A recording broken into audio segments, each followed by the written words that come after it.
Ган хоёгийг би одоо мэдих хүн бол төрсөн цагаас нь мэднэ. Анх сургуульд дагуулж хөтлж оруулж байсан.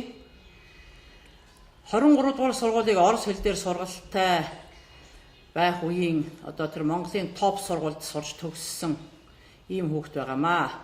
Сургуульд байхдаа бол их сэргэлэн, жоохон дүрсгүй, ер нь ган хоёггүй юм гэж байхгүй. Нэлээд жоо дүрсгүй, тэгээ стандарт бус сэтгэлгээтэй, багш нартайгаа бол нэлээд их маргадаг. Тэгтээ тийм буруу зүйлээр маргадаггүй, их өргөн мэдлэгтэй, багаасаа их ном уншдаг тийм хүүхэд байсан. Би ягаад ган хоёггүй юм болдоггүй гэхээр тэр сургууль дээр болж байгаа бүх юмд манлайлж оролцдог. Ялангуяа бусдыг манлайлах талаар бүр багаасаа тийм содон хүүхэд байсан одоо тодхон санаж байна. Ган хоёг маань их сайн хүний үр сад штэ. Ган хоёгийн одоо удам судрыг сайн мэднэ. Ган хоёгийн удамд одоо тайж удамтай олон генералууд, цэргийн хурандаа нар байсан.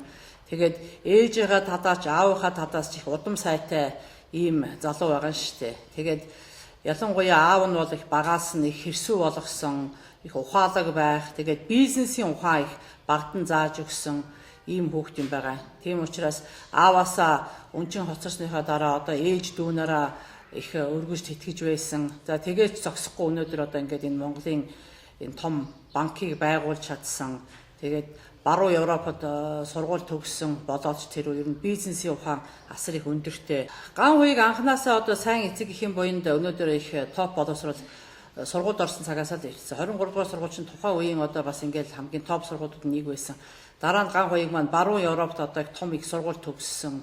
Тэгээд бизнес эдийн засгийн ухаанд суралцсан. Тэгээ энэ өөрийнхөө эрдэм боловсролыг өнөөдөр амьдралд жинхэнэ хэрэгжүүлж чадсан ийм залуу байгаамаа. Өнөөдөр эзэмшсэн мэдлэг боловсрол тэрийг хэрэгэлсэн чадвараараа Монголын сор болсон залуучуудын нэгэ гэж би боддог.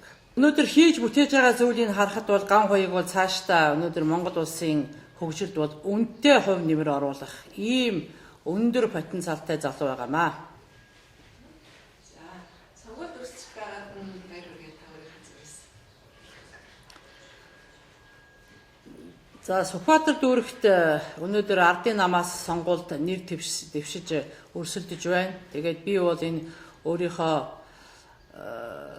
энэ сонгуулийн тойргийг ч гэсэн их зөв сонгосон байна гэж үзэж байна. Сүхбаатар дүүрэг бол Улаанбаатар хотын төдийгүй Монгол улсын одоо гол цөм болсон ийм дүүрэг. Сүхбаатар дүүрэгт хийж бүтээх ажил асар их байгаа. Ийм эдийн засгийн болон бизнесийн өндөр ухаантай ийм залуу энэ дүүрэгт нэр дэвшиж байгаад нь би лавыг талархалтай хүлээж авч байна.